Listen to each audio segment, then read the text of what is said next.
I'll start to record. And good morning, everybody. Here we are on, there we go. Slideshow from the beginning. Slideshow. From the beginning. Here we go. August 26th. Heavens to Murgatroyd. Bob Keyser, would you please lead us in the pledge? I will. Will everybody turn and face the monitor? I pledge allegiance to the flag of the United States of America and to the republic for which it stands, one nation under God, indivisible, with liberty and justice for all. Thank you. And Al, do you have some words of wisdom for us? I do.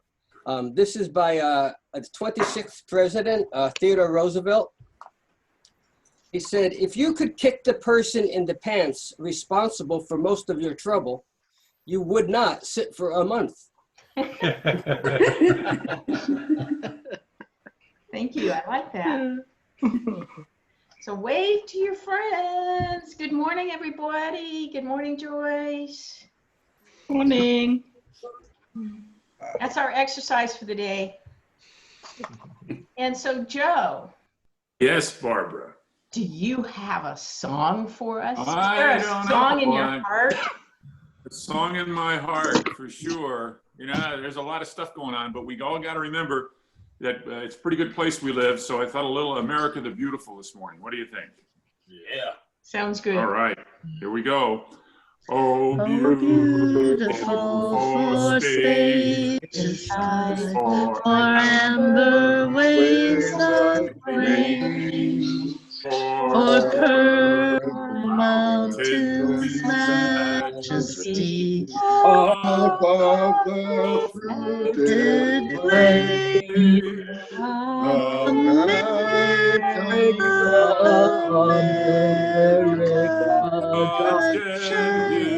line on these, and crown thy good with brotherhood from sea to shining sea. I think we're getting better. Really? You can have a little delay lag, and you can kind of game it a little bit and watch Joe and then try to be just that split second ahead of him. I don't know if it really works or not, but what the hey. Do we have any cyber Rotarians with us? I haven't seen anybody.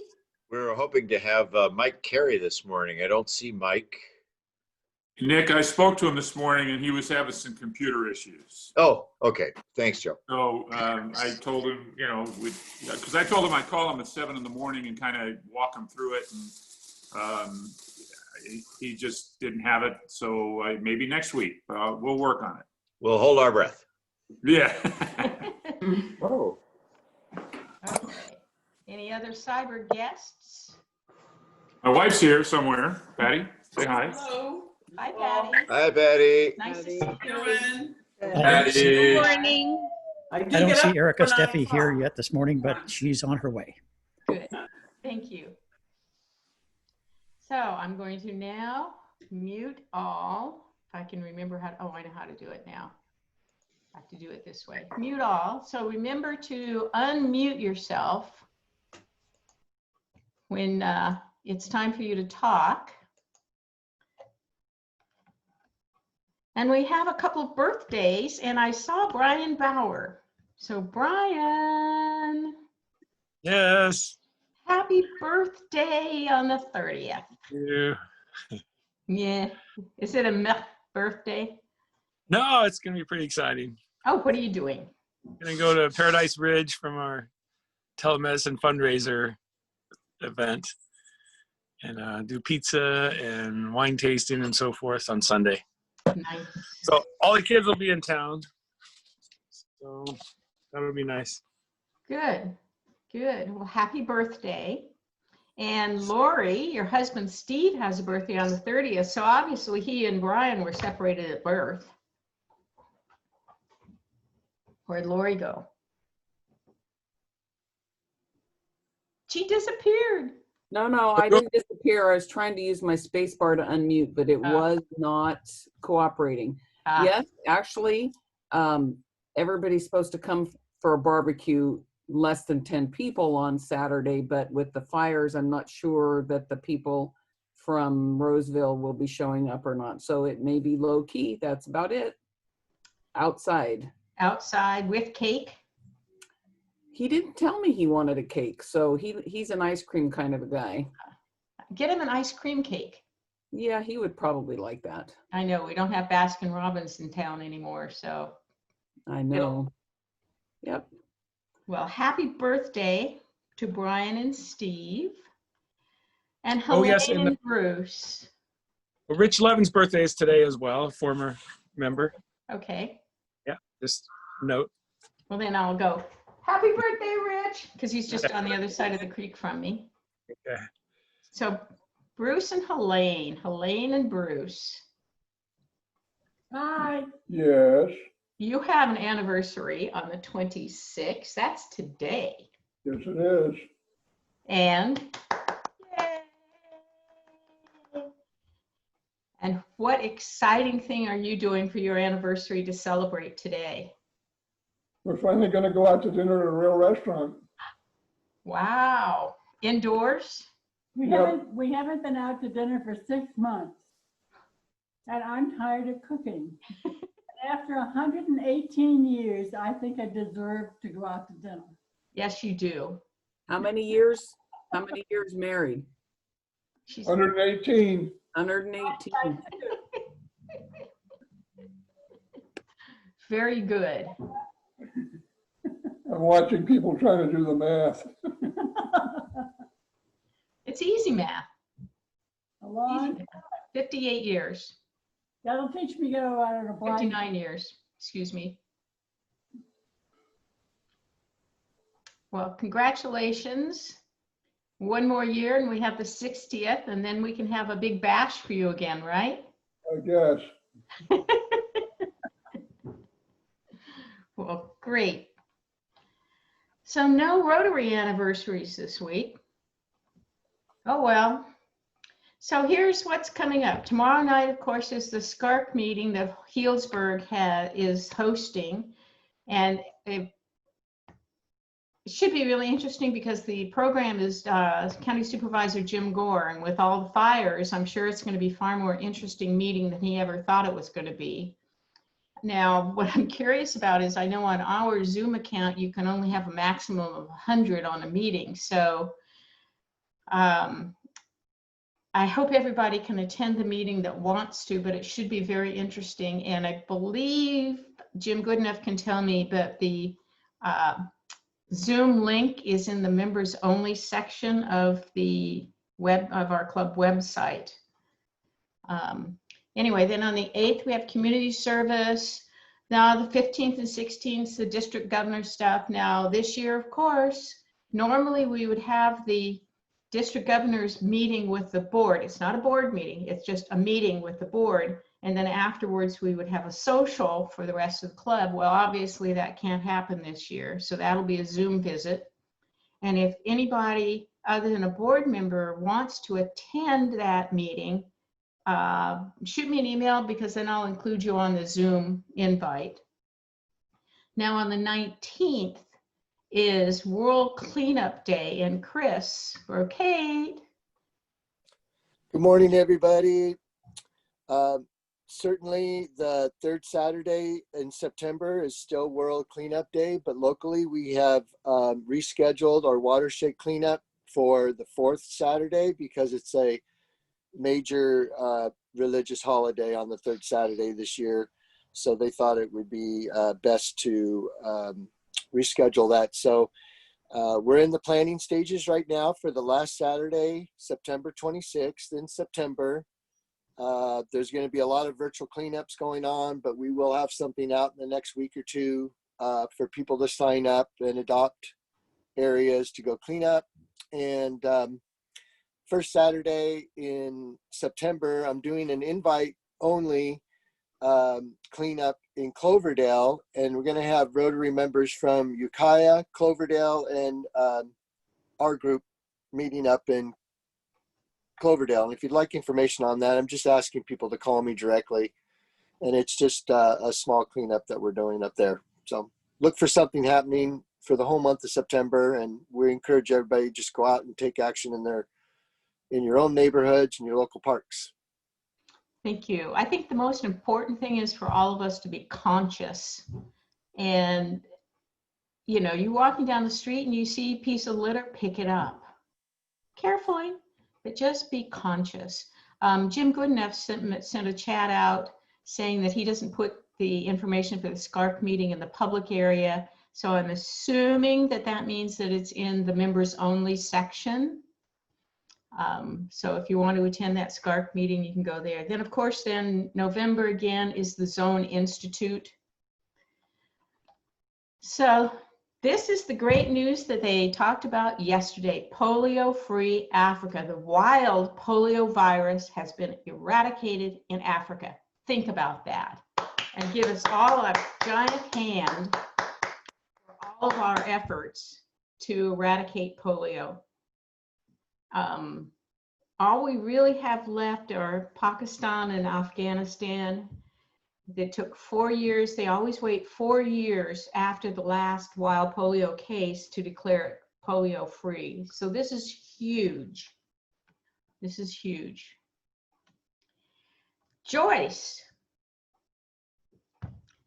Now we have Joyce and your mentor and your sponsor. And Al, are you going to do the honors to de-ribboning or Joyce? Good morning, Joyce. Good morning, Al. This is going to be a very special morning for you.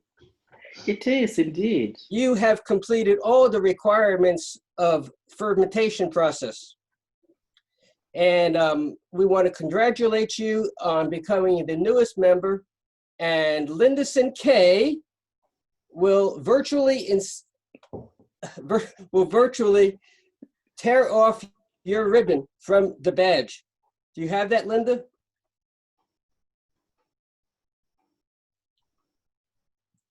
Okay, I'm gonna have a little help from my friends.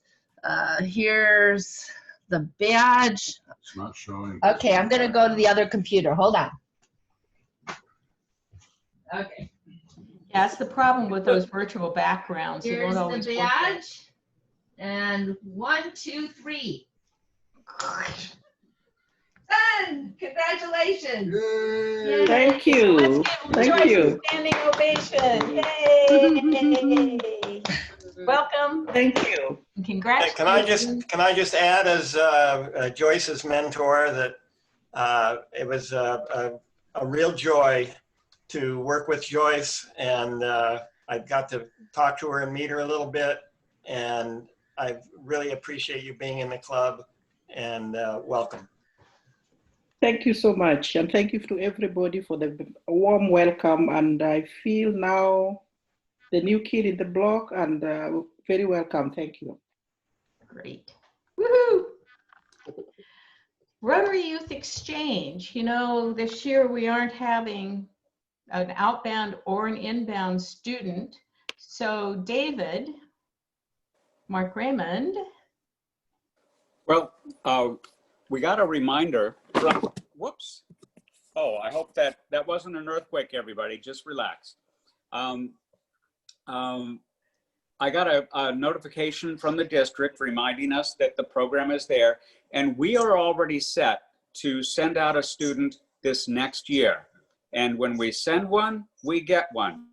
This is Rotary's most successful of the peace building programs available. And it gets us a triple bagger, because for this, the avenues of service are for youth, for international, and community services. And those of you who have been involved know that we get a lot more than we give when we invite a student to come and learn and experience. And every one of them over the years has grown in amazing ways. First, while they were here, that year that they spend away from family and finding their way in the community gives them a measure of independence and strength that can't be bought anywhere. The total cost to our club, about $4,500 each year to send a student out and bring a student in. Our next year's student, Julian Gomez, a young Latino gentleman, goes to Annalee High School. He is slated to go to Brazil. He's having an extra year to study the language and gain proficiency. He's just the sort of person that I think we all would appreciate sending, because he comes from a non-privileged background and is very enthusiastic to go through this growth. Just one last thing, hosting. Now would be a good time to look around and say, who would like to expand their life and expand their horizons and maybe make a really close international friend? So if you, in your household, or if there's somebody that you know would enjoy being a host for 3.5 months, there's lots of support. Think about it and give Lou or Michael Fells or me a call, and we can just talk it over. It's added so much to all, enriched our lives, and made a huge difference in the lives of others. One last thing, on Instagram, I'm a friend with Madalena, and I see these odd pictures every once in a while. She got together with several Rotary exchangers, including Laura, who was with the Noon Club, and they've been together 3 or 4 times. They were at a lake. I wasn't sure whether it was in Switzerland or whether it was in Austria, but they're still in touch, and I'm in touch with Mom a little bit, so things seem to be okay. And I'm sure she'd love to come back on a better day and visit. Great. Yeah, I remember so many of our students fondly, starting out with Paula, but I remember hosting Eric, who was from Taiwan, and Fabio, who was from Milano, Italy. And it's a great program. So now we have the week in review. So what a week, right? But here's something from the archives. Marty, do you recognize yourself here?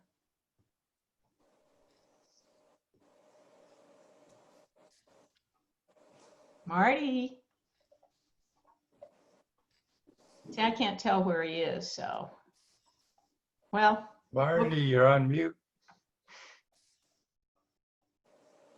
Is he? I can't. Okay, so, well, anyway, this is a picture from the archives. Ooh, there we are. From an event several years ago. There's Marty. Do you remember that one? Yeah, that's my shirt. Huh? That's my shirt. Been looking for that thing. Well, now you know where it is. It's Marty. That is from Bruce's Debunking. Marty's frozen. There you are. Marty thinks I'm going to be fined. So, Marty, you can have some happy bucks in a little bit, okay? For what? I'm supposed to be happy about this? Yes, you are. You're smiling. Look at that. You're smiling. I know you're always smiling. Okay, oh, so sure. Right. Then we have the 2020 pickup line. What's your evacuation zone? I think this last week has been pretty hard on a lot of us. You know, it's sad that we have fires again, but it's even sadder when we feel like our own lives and livelihood are in jeopardy. Now this this map up here on the left was from yesterday morning with the fog, and all I can say is thank goodness our fog came back. And Judy, I really want to thank you for all those wonderful pictures in your yesterday's daily diversions. But I thought this one of the redwood tree burning was probably the saddest of all, because we all feel that our redwoods, first of all, they're fire resistant, but they aren't fireproof. But I think we're just all glad that things are getting, the fires dying down. We aren't having any more wind events. And these are the true Golden State Warriors. So if anybody has anything they want to say about the fires and how it affected them, go ahead, because this is a great place to just let it out. I know I had a real hard time. The whole idea, like Al said, of feeling that the piano that was built by my great-grandfather's piano company could be gone, because you can't take it all with you. You can take some stuff, but you can't do it all, but it's still stuff. But some of it are treasures. Okay. I'm just going to add that I've talked to a lot of people over the past 4 or 5 days, and everybody I've talked to is having the same generic feelings. We've been on edge for a week. Yeah. The adrenaline has been driving us. We've been sleeping with one eye open. We've finally gotten to the point where we can relax, but it's left us weary and a little bit, or at least those people I've talked to, it's left us very, very tired and a bit sort of wondering what's next. So those uncertain feelings, that sense of, I just don't want to go through this anymore, it's shared among a lot of people. Yeah, I think it being the third time of fires is another thing that just sort of really makes it old. So we're all here. We've all made it through. Al did not have to evacuate after all, and neither did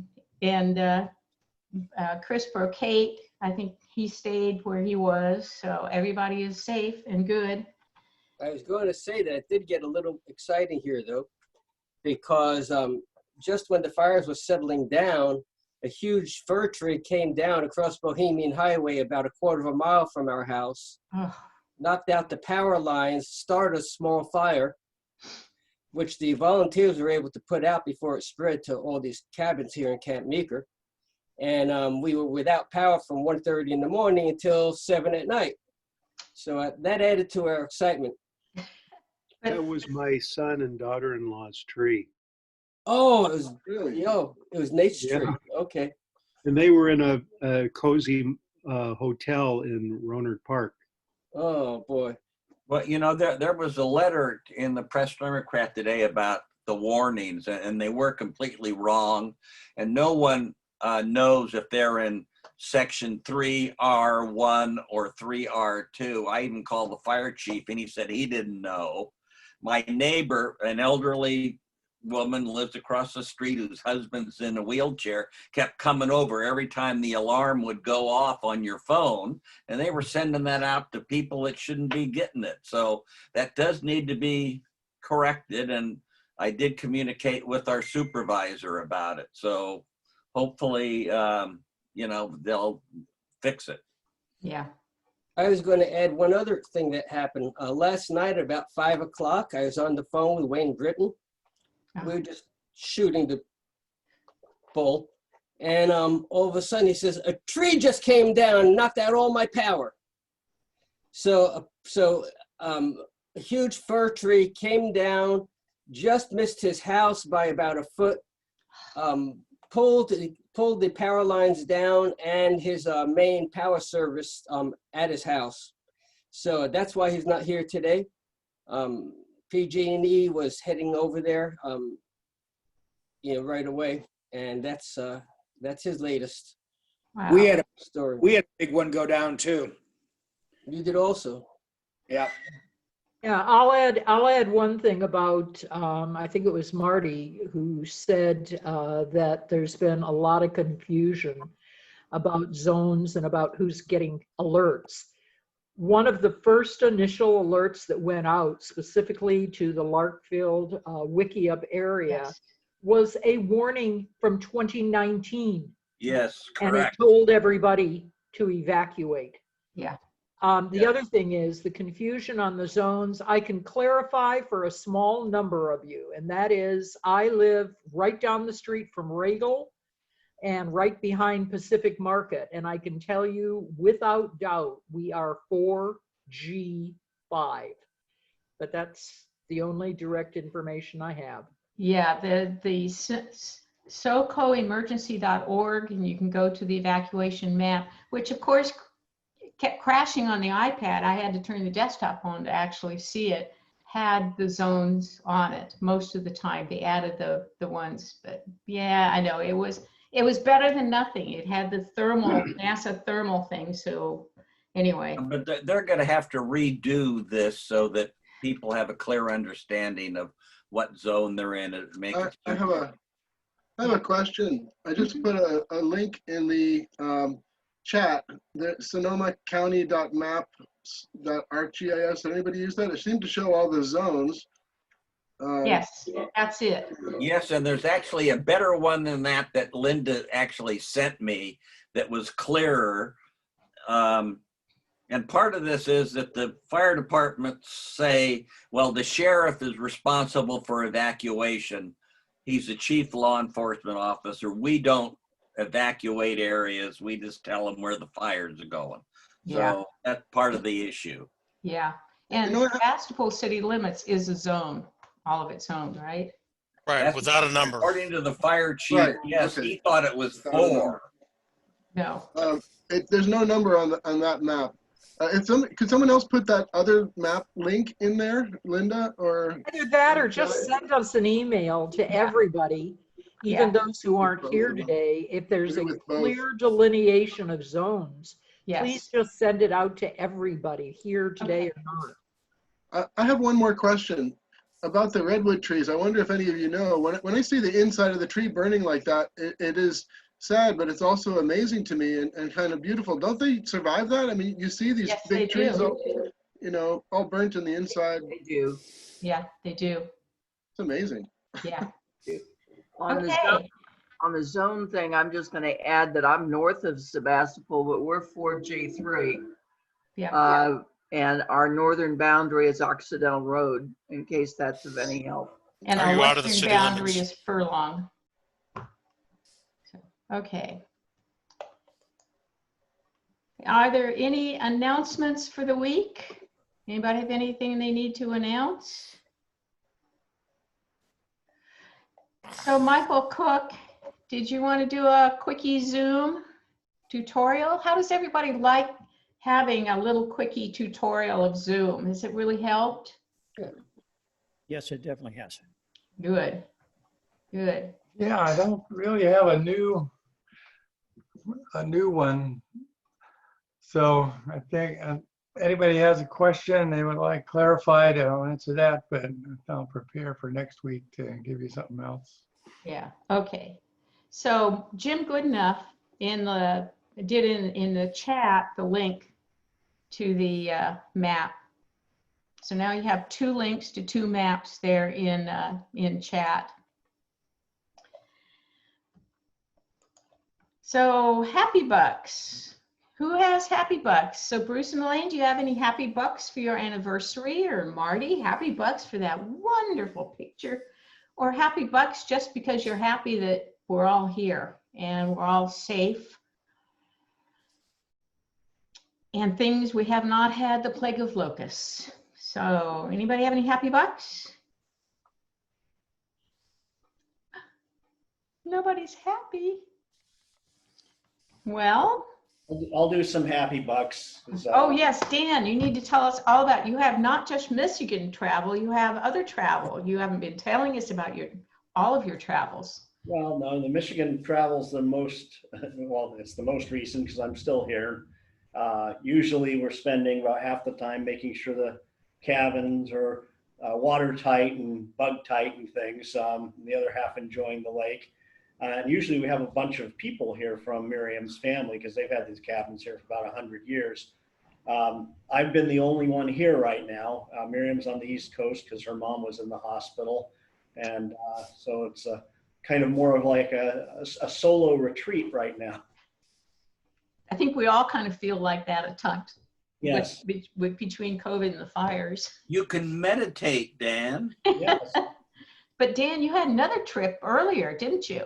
Well, my mom hasn't been doing so well, so I did a very quick 2-day drive up to Sandpoint, Idaho for a few days and back.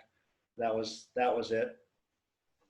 So do you have any? Something else that I know that I don't recall? What, you know, something that I don't, Barbara? No. That was the one I was thinking of. So how happy are you? I'm very happy, and I'll be making a donation to our club foundation.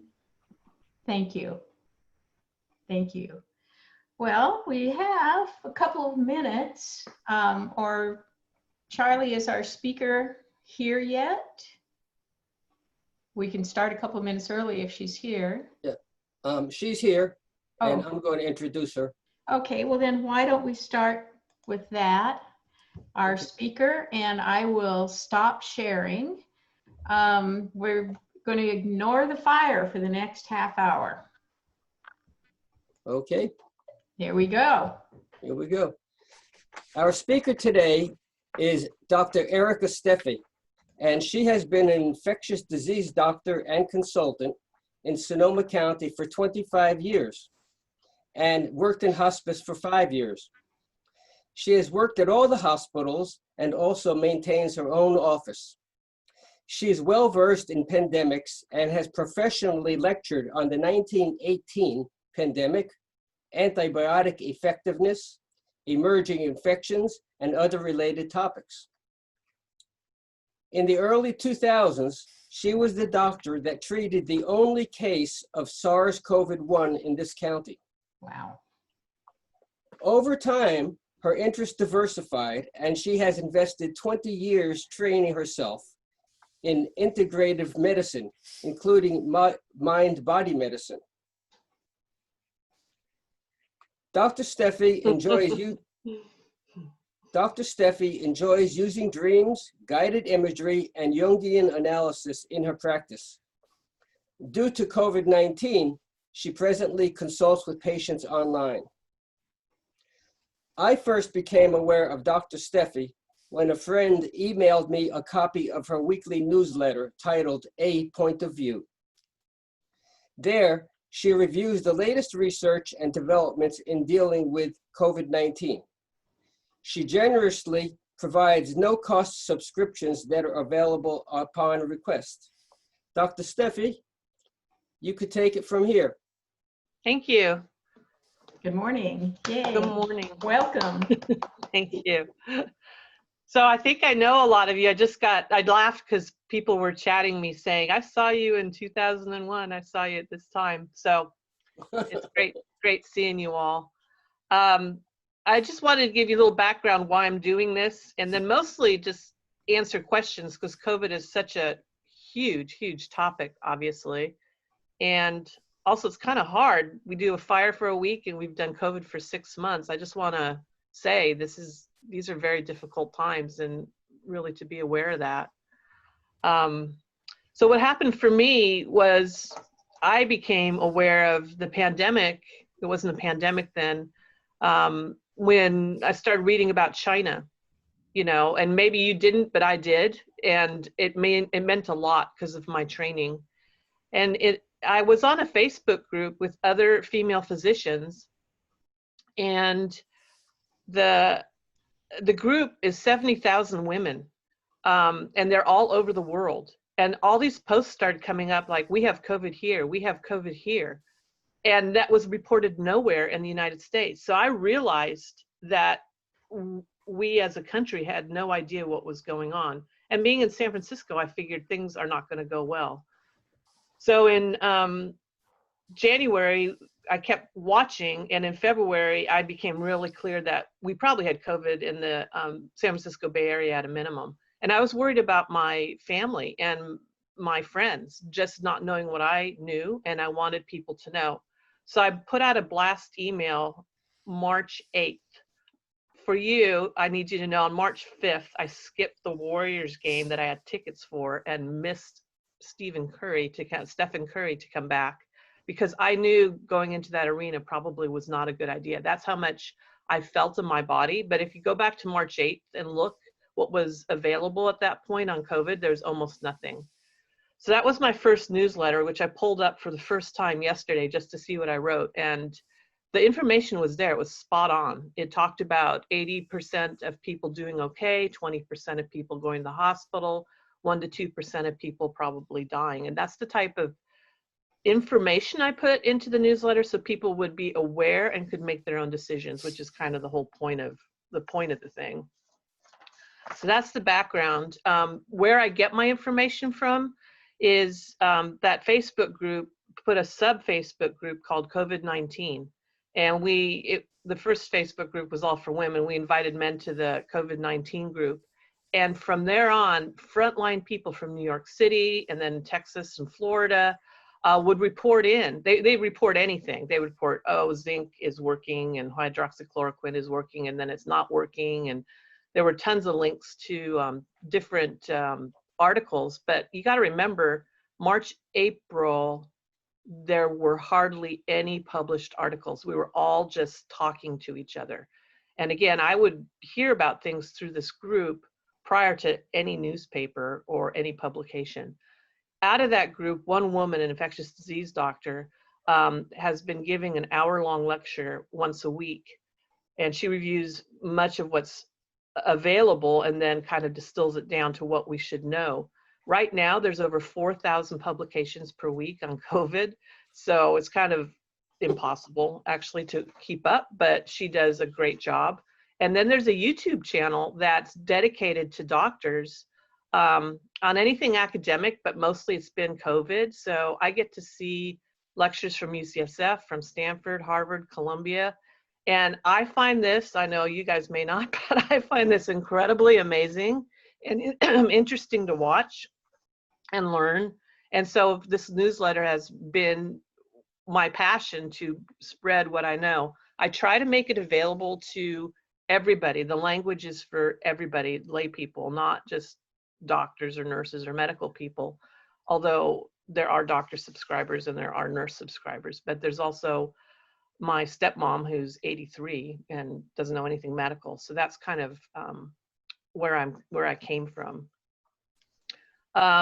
I looked at your questions and there weren't that many, but they were the big topics. So I'm going to talk about those and then see if there's anything particular that you want me to clarify, because COVID is really difficult. In my training as an infectious disease doctor, they said that syphilis was the great imitator. Well, now they're calling COVID the great imitator. It can be anything. So don't worry if your questions don't make sense, because a lot of what we're seeing doesn't make sense either. So one of the first questions that I heard from you about was talking about people without symptoms, the asymptomatic people. And this one was a bit of a shocker to me, honestly, because in the beginning, when I heard about asymptomatic people, I said, oh, that makes sense. You know, you don't have symptoms for a few days and then you get sick. And so I figured that's what was happening.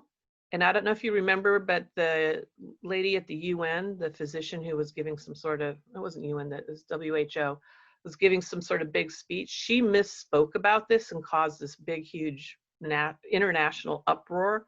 So it was kind of a difficult topic, I would say, for everybody. So my idea of people not having symptoms before they get sick is true, but it's not, as of now, we know that's not the main reason for people not having symptoms. It's because there's a lot of people who get sick who don't have symptoms.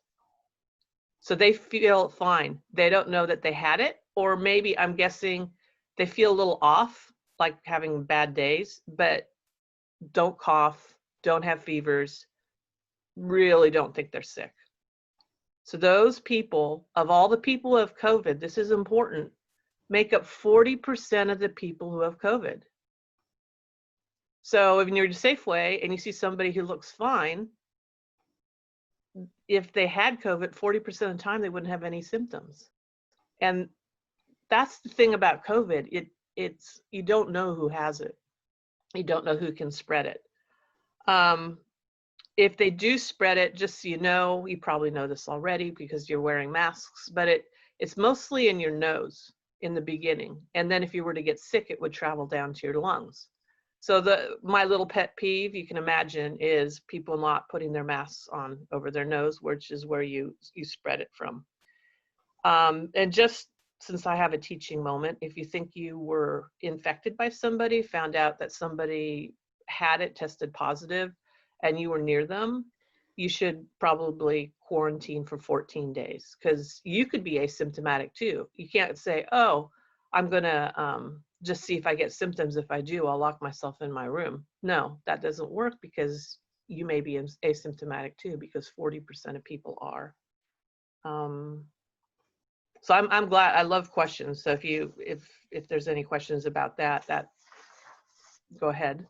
The other question I got from people was around blood clotting, and that's an astute question because blood clotting issues is how most people most likely die. There hasn't been an exact article about that, but from what I've seen and heard, that's probably the #1 cause of death. And it took a while, like in April, I don't think people knew. In May, they were starting to see it, but not understanding why it was happening, which we still don't really understand. But since then, we've made a lot of advances in preventing blood clotting appropriately. And I think that's one of the reasons a lot more people are living through COVID that had died initially in March and April.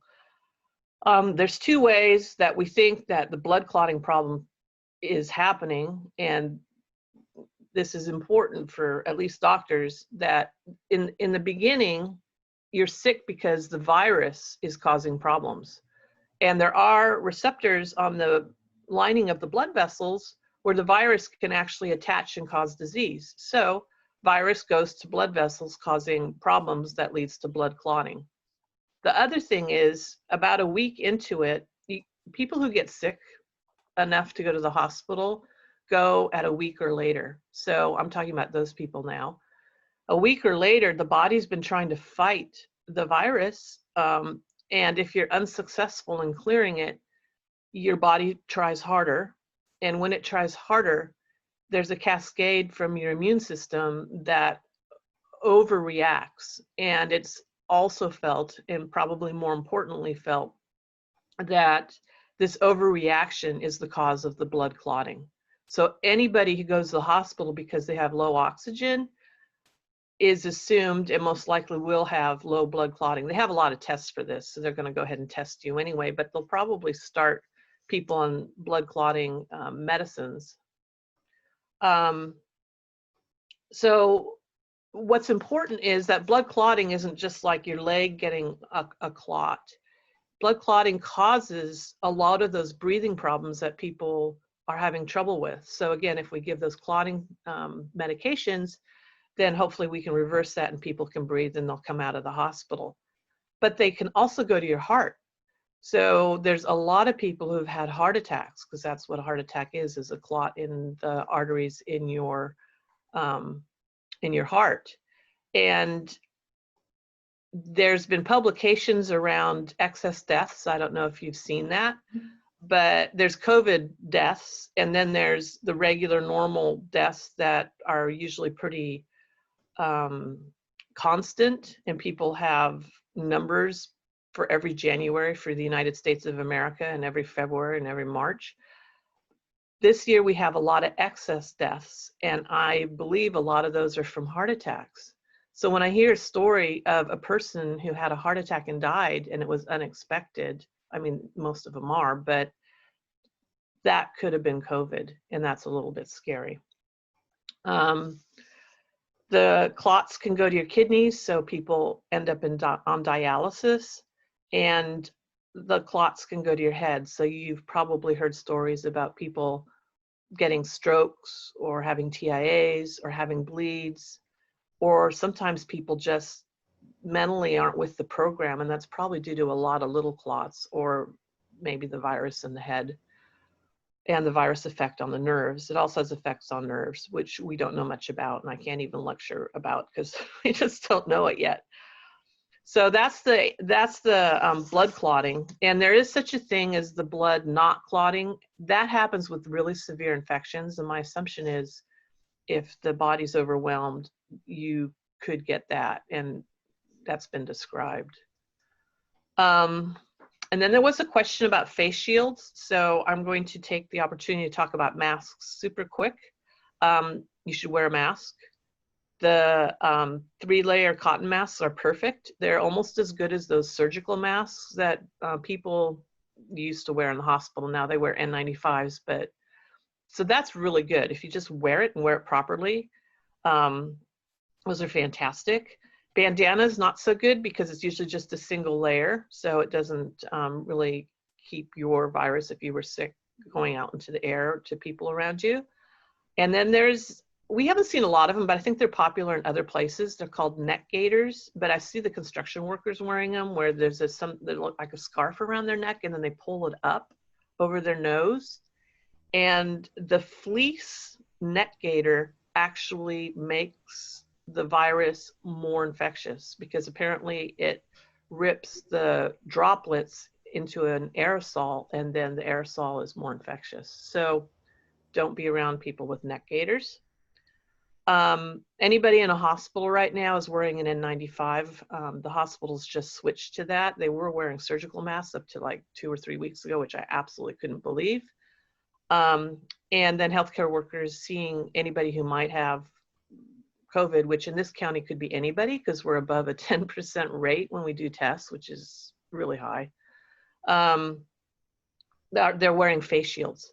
So face shields are used because the virus, if somebody spews it at your face, if it landed in your eyeball, you could get it because that's just a place it can enter, just like your nose. So that's why people wear face shields. And then as you can imagine, there's an extra layer of protection in front of your mask. And people who had to reuse masks initially, hopefully we don't have to do that anymore, but it is happening in other places. It will keep that mask from getting spewed upon. And so then you have less of a problem in washing it or cleaning it. So my point on face shields though, is that you can't wear them alone. You don't have protection. Obviously there's a lot of area underneath that the virus could come up in. So you need to wear your mask first. And then if for some reason you want to wear a face shield on top of that, you could, it would help.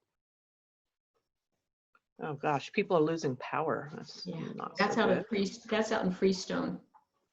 Wow, I wonder why. Well, we never know, do we, when this happens? Then let's see, what was the other question?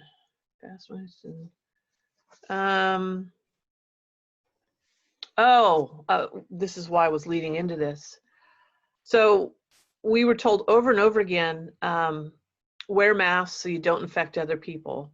And of course, we would do that, but not everybody would do that because they find face masks uncomfortable or forget or whatever their problem is. But what's really been shown and is important is that if you're wearing a face mask and you get into an area where there's virus in the air, less virus goes into you. It may not be zero virus, but less virus goes to your nose. The reason that's important, this is the piece that I think is incredible that should be on the front page of every newspaper, is that less virus causes less disease.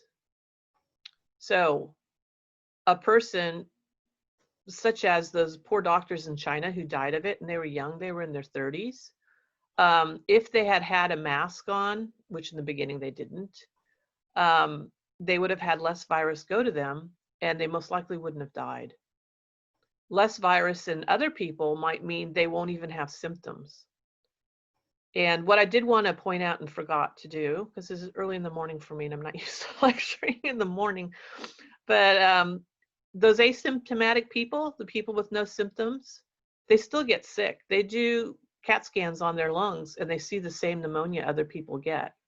So when we say 40% are asymptomatic, we do mean no symptoms, but we don't mean no disease.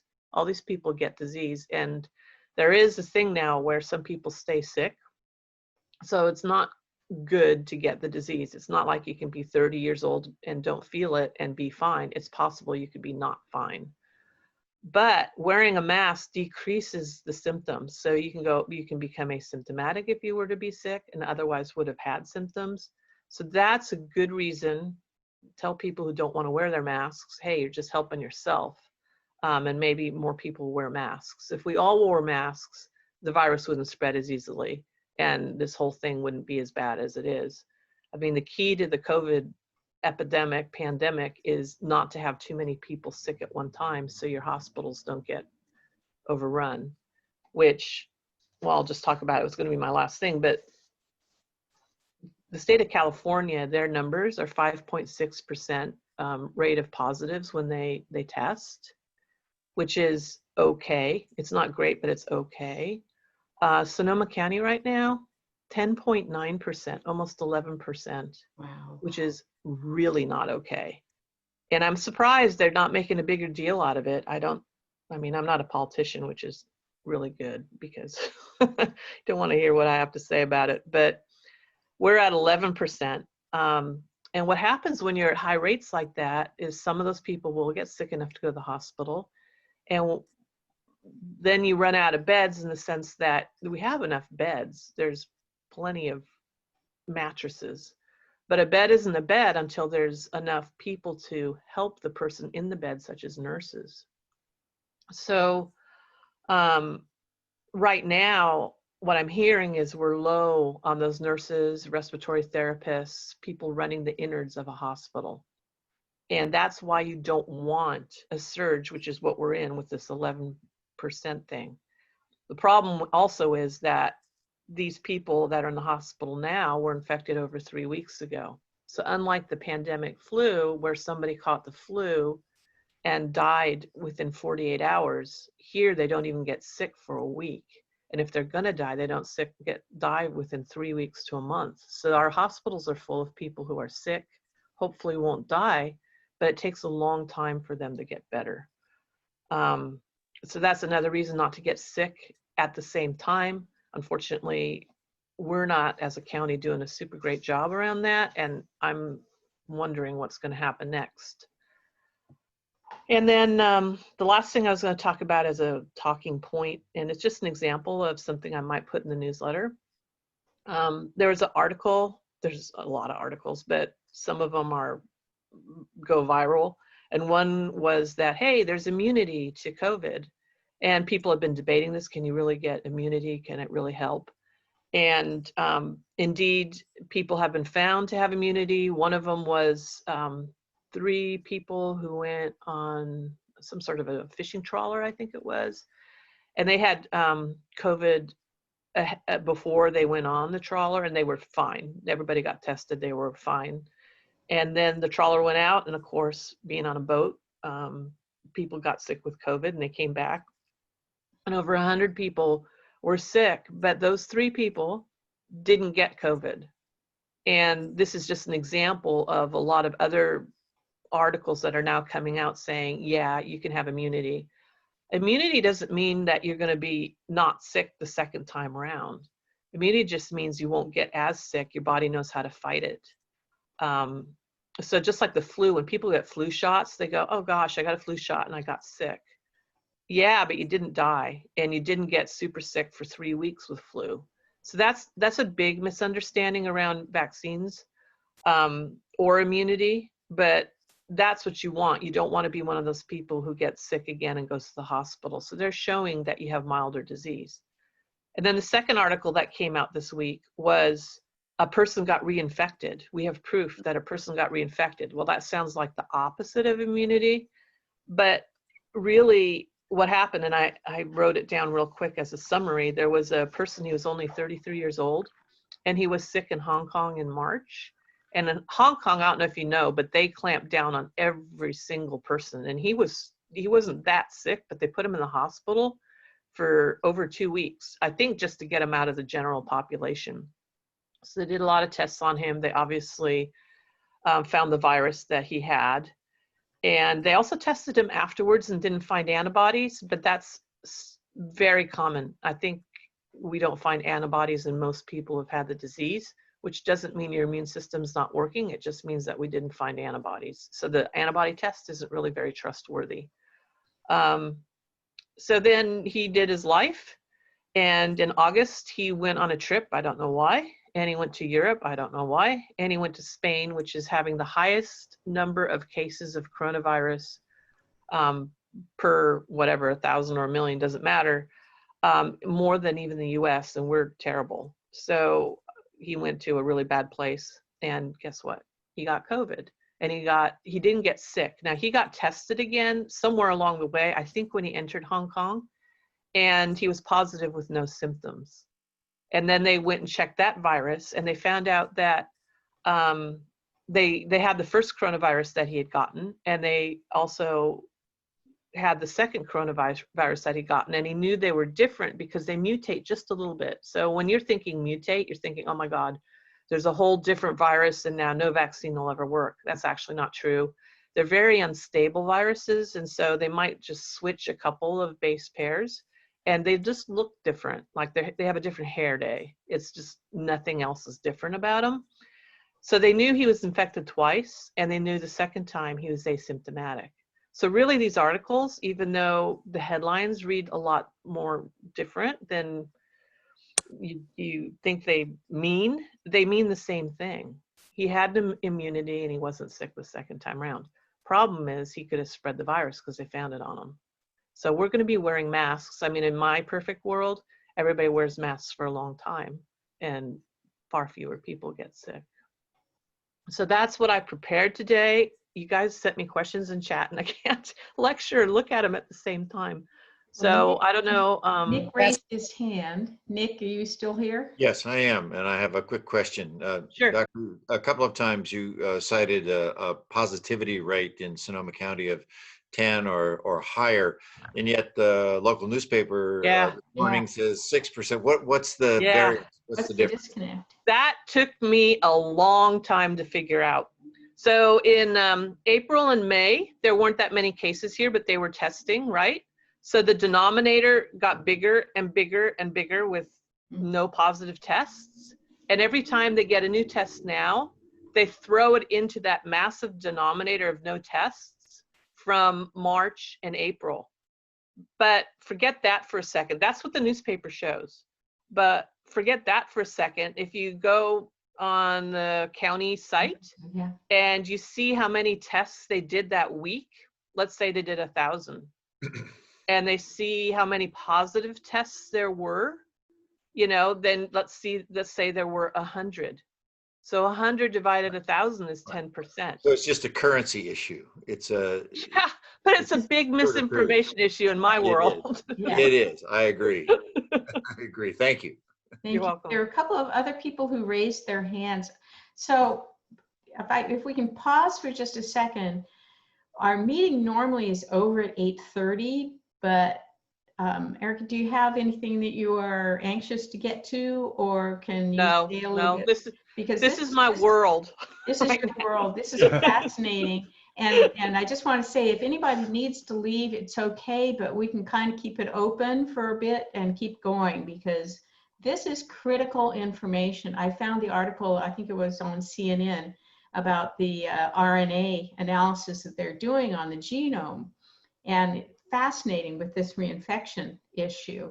So what we're doing, what is happening, and I think of it as warp speed. Thank you, the internet and the connectivity and the ability for everybody to communicate instantaneously is absolutely incredible. And we would really be up a creek, I mean, like in 1918, 19, if we didn't have this instant connectivity and sharing of information. So as long as it's good information, I mean, that's the hard thing, is knowing. Right, is weeding it out. And that's why we have medical, scientific experts providing us with information and not a neuroradiologist leading the charge. Yeah. So Anyway, so we can continue on. If anybody needs to leave, it's okay. Al raised, you have to unmute yourself, Al. And a couple of other people have raised their hands too. My question has to do with if one was to quarantine themselves at home, could you kind of describe just how isolated a person has to be from their family and how they get food or go to or shared bathrooms and all that? Yeah, I'm a big visual learner. So what I do is I say the person's infected, and every time that person breathes out, they breathe out the virus. The thing about this virus is that it hangs in the air. So if you were in a little room, and I'll just say if you were in an elevator, if you breathed out air, just normal human being breathing out air, that virus would hang in the elevator for 30 minutes. It's been proven. Whoa. So, and a lot of people in Asia think they've caught the virus because they said they were perfect in all their stuff and they get taught, except for the elevators. So I'm going to say the room you're in, your bedroom, has hanging virus. I'm just going to say that. So you wouldn't want anybody coming in your room. You wouldn't want to come out of the rooms except to go to the bathroom. Now you go to the bathroom and you breathe. And there's even virus in poop, but there's this huge debate whether it's viable virus, so let's not go there. But elevator, bathroom, sometimes same size, right? So what's key is ventilating, getting air from the outside into the inside. But if you wanted to receive food, which is what should happen, you have a mask on, the other person has a mask on, the door gets open, the food goes in, the door gets closed. It's like that. It hangs in the air. Very good. What about rapid? Go ahead. What about rapid testing? Saliva-based testing? How close are we actually to having something, and is that going to be a real game changer? That's a really good question. The rest of the world has all that. We don't. I mean, and the NBA, if you follow basketball, I obviously do. You know, they're in their bubble. They get tested every day. It's all a saliva test from Yale. So it's here. They were initially worried that it was an imperfect test, like, you know, not 90 or 95%. And I was on board with that kind of thinking because that's how we're taught. But the thing is, the regular test up the nose isn't that great anyway, number one. Number two, if you test a lot, you're going to get more results. That's the point of it. So those tests are out there. Those tests are having rapid, they're not even FDA approved anymore. They just passed a law saying you don't need to approve them through the FDA, which is kind of good news. We have access. Kind of bad news. There might be some really horrible tests out there. Actually, I wrote a whole newsletter just 2 days ago. And if you guys want to sign up and ask for back issues around a question that I might have not fully answered, I have an archiver. So all of it was written out. Bottom line is it's got to come fast, and it's the key to doing this. So the spit test, saliva test is out there, very good test. And tests that look like pregnancy tests, they're out there, very good tests. And then there's the mail to you tests from Abbott, and the turnaround times, you know, it's within a week between them sending it to you, you doing it and sending it back. My son had to do it because he got exposed, and so we went through that. So they're out there, the more the better. I think it's going to be great. So we're close. Where are they available? The spit test isn't yet because you have to be in the NBA or some other place that has access to them as a group. Yale's holding them as a group test. Abbott, you don't even need a doctor's order. So you can get online. I could probably get that information to you. It was in one of the newsletters. I can dig it up. You can just order it yourself. You don't even need a doctor's order, and they will send it to you. You have to pay for it. That's the downside. It's like $112, but insurance covered all of my son's. And it just comes to your house. And you just send it back, and they send you the results on your phone. Doctor, what about the malaria medicine that the president is trumpeting? Is there any value in that, or is that just a fantasy? Yeah, so my newsletter is called A Point of View. So this is my point of view. The literature absolutely, and Dr. Fauci absolutely say that it's useless. And if you think about it, why would malaria medicine work on a virus? So it's useless. And that's my take-home message to you. Somehow I'm still holding on hope for that one, but I don't even think they're doing studies on it anymore. So you shouldn't be taking it. Just as a caveat, I ran a travel clinic and I gave out that drug to so many people for malaria, and it was one of our simplest, safest drugs there are. It's just that they use too high a doses with other medications that do the same side effect, which essentially stops your heart. So it's a terrible thing. So don't ask your doctor for it, and it's a bygone thing. I think in 2 years they're going to say, hey, it worked, but it'll be too little too late. So not now. I have a question. Hello, and I want to thank you for being here. It's been very informative, and you're kind of our Dr. Fauci. How come you're not speaking to our public locally here? And how come the county's not taking, a lot of your advice? That's my first question. But I run a trash program for the homeless here in Sonoma County. I'm director for Clean River Alliance, so I have a couple of concerns. So we work with a very vulnerable population on the river here, literally hundreds of them throughout our watershed. And we have a regular program where we provide trash service for their camps. And part of that service includes them putting out trash bags for us that they have collected either from their own camp or other places. And my question is what is our, I think, most vulnerable contact or when we're most vulnerable in this project is when we pick up their trash. Two parts is we're handling these big bags of trash that are sitting out waiting for us that they handled. And sometimes they are there to help us handle that stuff. And they're actually, they'll be assisting us to put that stuff in our vehicles. And then we are going to the dump. We're handling that stuff again at the dump. We're taking, since the beginning, way back in March, we have stopped driving together. We've been wearing masks, really proper ones, changing out gloves periodically through the day, depending on the situation. Have a wash station on my truck.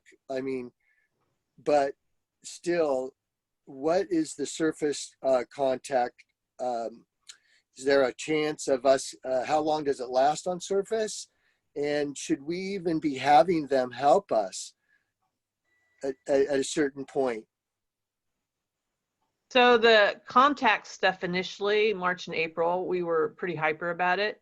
And it's kind of swung to, we don't think a lot of it gets transmitted through contact. Not to say that you shouldn't wear gloves, not to say that you shouldn't wipe down your counters or your car or whatever occasionally. But the data is it can sit there for 7 days, but it's not. Once it leaves the air and sits on a surface, unless you rub your hands in it and stick it up your nose, it's just not going to be a problem. So I think, especially since the trash sat out for a while, so if there's something was on there, it would be gone-ish. So I don't think your risk is very high with the trash. I think your risk is really high with the homeless population, which is one of the vulnerable populations, which is they have a high rate of infection. They can't help it. Good news is you're outdoors, so that air is not an elevator, right?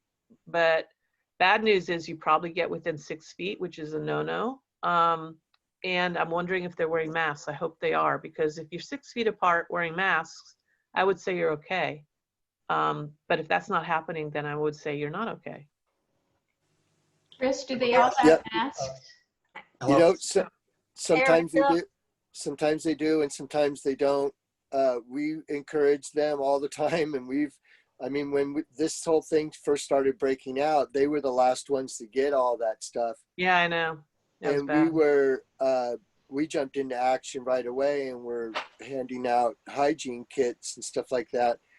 But that was only for we did it for about a month and a half, 2 months. We had some funding. We were doing lunches and hygiene kits, but we haven't been able to do a lot of that work even in the last couple of months. So we've seen less and less masks in the camps. They have to have masks on. So if they're don't have masks on, and how to get people to wear masks. I mean, I've seen angry people now, and the behavior is beyond me sometimes.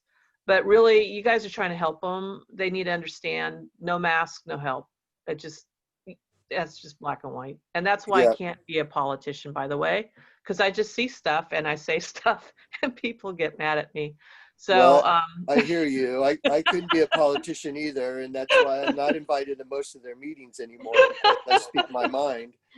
Yeah. And but I do have some concerns, and yeah. So just that was a good answer. Thanks.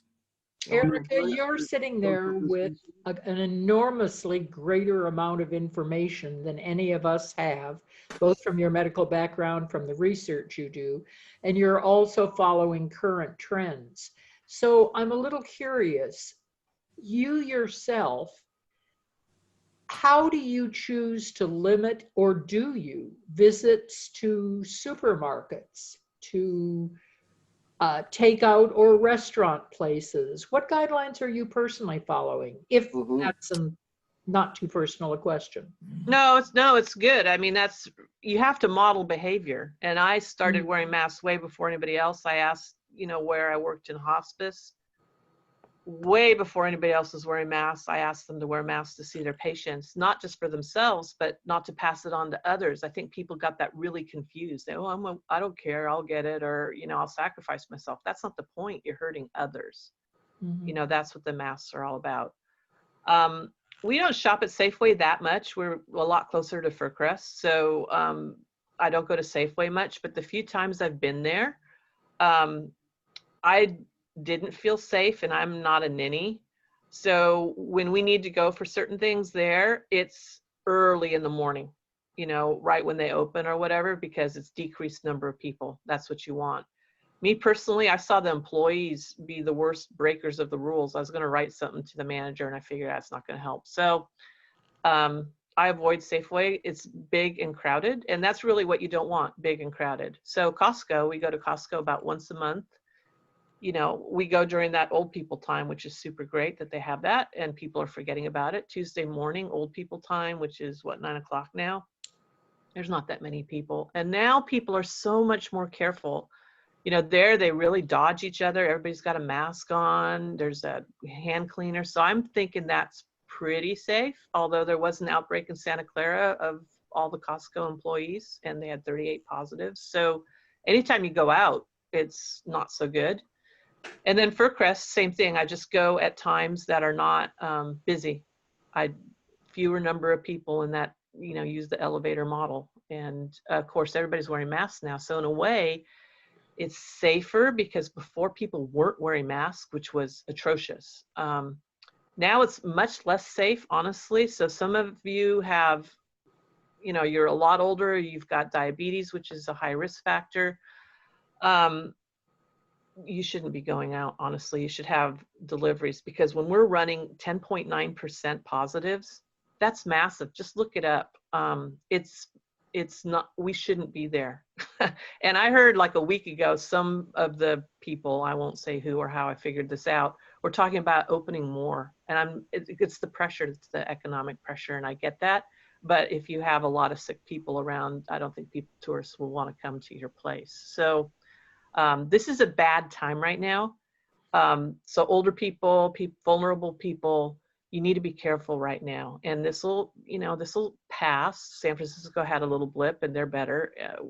I don't know about little here, because I don't think everybody's aware. And just talking about the health department, Dr. Mace, I mean, she had a rough start. Just think of when she began right in the middle of this. I felt sorry for her, but I also was mad at her, because she didn't catch the vibe of the county, which how can you blame her? She doesn't live here, and she just got here. But she catches the vibe of the county now. She knows what she's doing now. If you just ask her flat out, what should we do? She would be talking like me. But my impression is that that is not what she's allowed to do. And that's political. So if any of you have political ties, ask her to speak more clearly, ask her to educate the public. That's what my newsletters are, is educating the public. They do get forwarded to the health department. I have Can I little say people something that real send them quick? over there. How do we get these newsletters? You just, so you have a copy of one. That was my summary one, because after I think 6 months of putting the newsletter out, I realized some people just didn't know the highlights. So I went, well, wow, I'm going to summarize this. And then when I was asked to speak here, I said, well, I'll send you the summary one. So on the bottom, it has an email, and you just email me, or I think you can click on by yourself, but I don't know how to do that. And you just say, I want to be a newsletter, and I just put you into the MailChimp. That's what I use. Server.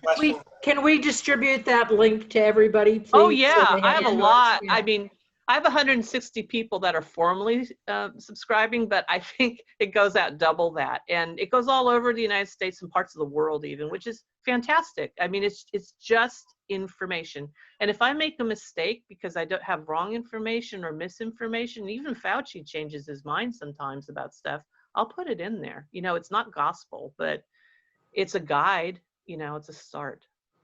I have a question about comparing the positive test results. So my understanding in Sonoma County is that you can't get a test unless you think you have the symptoms. Right. And other parts of maybe California or other states, anybody can go in and get a test just because they want to know. So doesn't that skew the results? So if in Sonoma County, the only people that can get a test are those that are feeling some kind of symptoms, wouldn't that skew the test results to a higher positive rate? Yeah, but how many asymptomatic people are there? So 40% of people don't have symptoms, number one.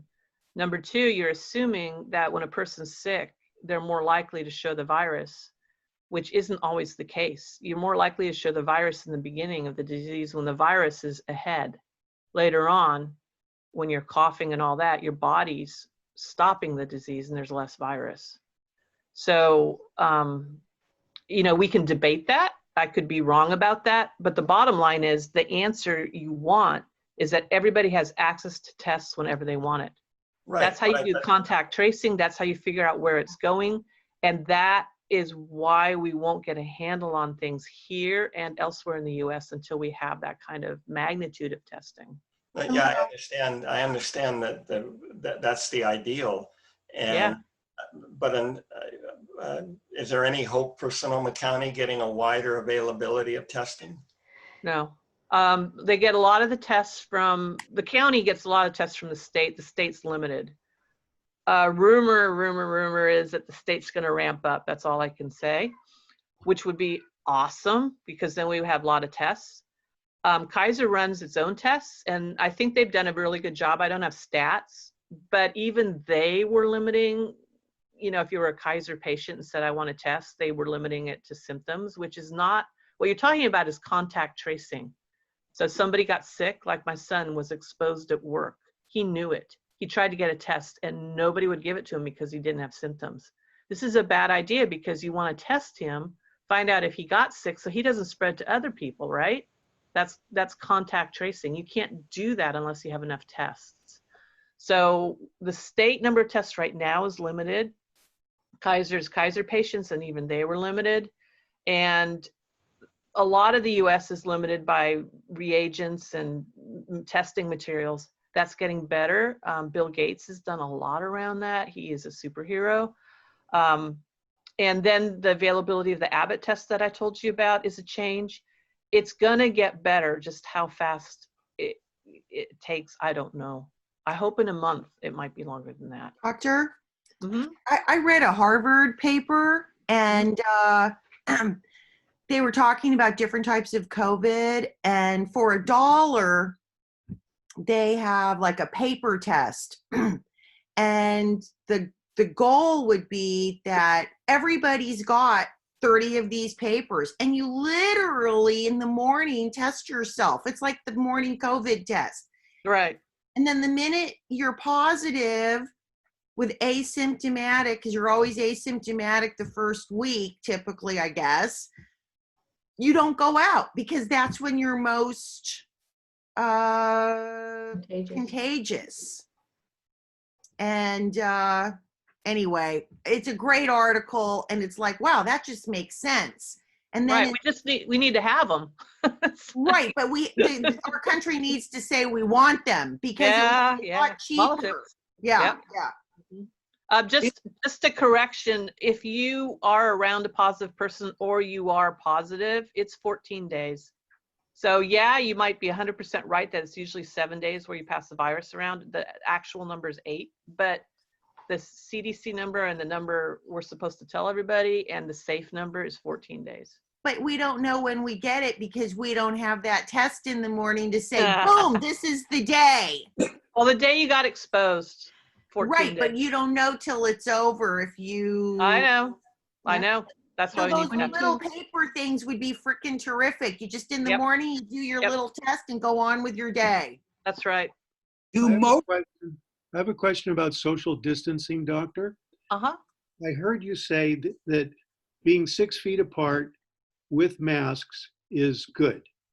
What if you're outside? What is the distance with a mask and without a mask? There's no right answer to that, but I was asked that question because people are doing like outdoor leadership training and things like that. And outside is really good. 6 feet is really good. So I'd be saying if it were over 6 feet outside, I think you can not wear a mask. That's what I do. I think you have to give people a break. You can't just make them wear masks all the time. I mean, if I told you half a mile, you would laugh at me, right? So it's just a matter of figuring out, is it 6 feet, 7 feet, 10 feet, 12 feet? I'm going to say over 6 feet. Well, some of us are lusting over outdoor dining, and it's comforting. Yeah. But you get a waiter pretty close to you with a mask on, and you don't because you're eating. That's right. I drove downtown Santa Rosa the other day, just drove through it, and there's a couple restaurants with outdoor dining that it was packed. This was just a few days ago, and I went, so our numbers are not going down until this is fixed. So you aren't safe until you're 6 feet apart outdoors, and the way they're measuring the 6 feet isn't 6 feet. So you're not safe. Michael McLaughlin, you had a question. I do. Is COVID, the asymptomatic nature of it, does that replicate itself in other viruses too? Well, yeah, I mean, we never looked at it that hard. People don't like viruses to work on them because you can't see them. It just was never a thing. I always liked them. I thought they were interesting. But flu, let's say that you run into somebody with the flu and you get the flu from that person. I just told you it happened, so it did. A minute later, you're asymptomatic, right? 6 hours later, you're asymptomatic. How long does it take? Flu goes pretty fast, but there is a period of time in there where you don't have symptoms and you could easily pass that virus. So I think all viruses have that stage. It's just a matter for how long and how much. We don't know that. We never looked at that before. This virus is weird because like the flu, it's 24, 48 hours and you're sick, sometimes less. But this one, you walking around up to 7 days with no symptoms or no symptoms ever. And then you don't get really sick until a week to 2 to 3 weeks later. It's a bizarre, and that is why it's so successful. It's a very successful virus. That's why it's causing a pandemic. Doctor, I've got a question, actually, and a comment. Back to masks. I have a N95 3M mask that I was given by Stanford, which was great because it protected me, but it took me a couple of weeks before I kind of looked at my masks and said, wait, I'm breathing straight out the hole. It's protecting me, not other people. So I had to refit it with something for the inside in case anybody's got one of those. But my question, I haven't been able to find this anywhere, so I'm so glad you're here. If I if I knew I had an exposure or thought I had an exposure, I presume that it's going to take a while before I can confirm that in testing. But if I was in the NBA and they tested me that day, probably wouldn't show up in my system, would it? I'm going to just say, and again, no, this isn't hard data, we don't know, but what if a guy coughed or singing's the worst, sang to you full of virus? Maybe you could find it that first day. But because they do testing every single day, just like this Harvard said, you know, do your test strips every single day, you're going to find it pretty quick. Okay. And if you find it, then it's there. So the first day when you're testing it, it's not there. I don't think you're spewing a lot of virus either, right? You got to look at that. Makes sense. Yeah. And then I have I know somebody who through all this time continued to have a housekeeper come into their house. It is not me. Terry Kelly told me I don't have anything to worry about because they're not going to let me in. I'm not tall enough, the NBA.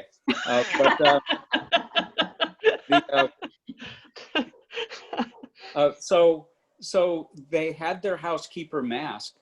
And I always just sort of shivered when I saw that, because I thought the whole time she's in there working and breathing hard, there's got to be some leak in there. That just can't be right. Am I crazy to think things like that? No. I mean, it's risk benefit. So in hospice, we have people who have caregivers. And those caregivers can't be in the bubble. They have to go home or, you know, whatever the situation is. So it's all risk benefit. A housekeeper, how badly do you need one? If I needed one absolutely 100%, then I would have them do one room, you know, away from me. I'd leave those rooms alone for a long time. I wouldn't get within 6 feet. I'd be wearing a mask if I were on the same floor, you know, like that. I'd open the windows. You just mitigate your risk. And that's, again, the point of getting educated, is so you can mitigate your own risks. By the way, they told me this week that their housekeeper got COVID. Well, then they need a quarantine for 14 days. Okay. Any more questions? Because we're pushing on 9 o'clock. But, you know, absolutely worthwhile. This has been super. So thank you. I think we've shared her email link and everything. So I think we'll wrap it up. And really, thank you very much. Really appreciate it. You're welcome. Thanks for all the good work you guys do too. It's awesome. Well, you keep up your good work, because we need the hard science. And yes, it's all about mitigating your risk and making your own, I don't want to say determine your own risk level, because that could be reckless, but understanding the risks, not just to yourself, but to other people, because it's all about the other people. I have my mother-in-law is 95. She's in memory care, and the facility she's in, it happens to be in Idaho, which is a horrible hotspot. Their statistics are just, I'm flabbergasted. But anyway, her facility has had one caregiver and 7 residents test positive, but they've managed to all recover and have not had any more cases. And we've thanked the facility so much, because they clamped down early and clamped down hard. The hospice nurse is not allowed in to visit my mother-in-law unless there's a medical issue. That's how strict they are. And that's what it's going to take to protect everybody. Yeah, it is. Well, good for them that they did that. Oh, yes. Yes. So thank you very much. You're welcome. I'm going to go back to my sharing of my screen. And we need to go way down to the end here. First of all, we have number 26, who was Charlie Judson. Which was Charlie Judson. So Charlie, I don't have a ticket today, because I haven't been off our property since last Wednesday. So I haven't been to buy more tickets, but I will get the ticket. and I'll let you know the results.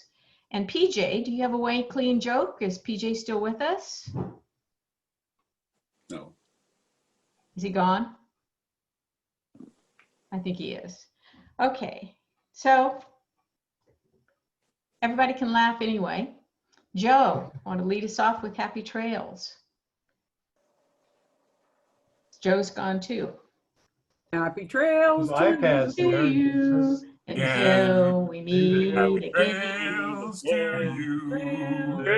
Smiling until then. Happy trails to you.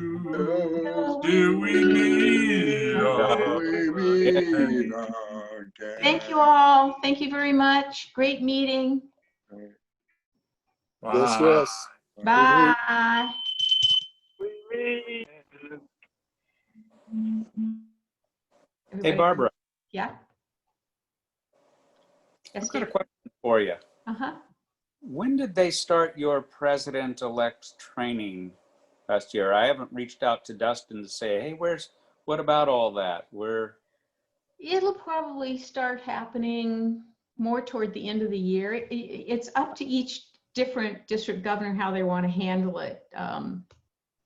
Doug started having meetings once a month where he'd send something out, like important dates, you know, for you to be aware of. One of the things that I did this week, I got my 2021 calendar so that I can start marking dates. You know, if you probably do yours electronically, I do mine paper, because paper I can stick in my tax file, so I have it for my tax records, because I mark down things that happen. So yeah, it depends. But of course, with pets, I'm sure is going to be virtual this year. So David, in the past, the Pets Training Committee typically starts sometime in the September timeframe. yeah. Got it. I was figuring they must be sort of going, how are we going to do this? This will be interesting. I think the big issue this year is how are we going to do anything? Yeah. Same way we always do everything. We figure it out. Yep. Do the best we can with what we got. Yep. Let me make an offer to you, David.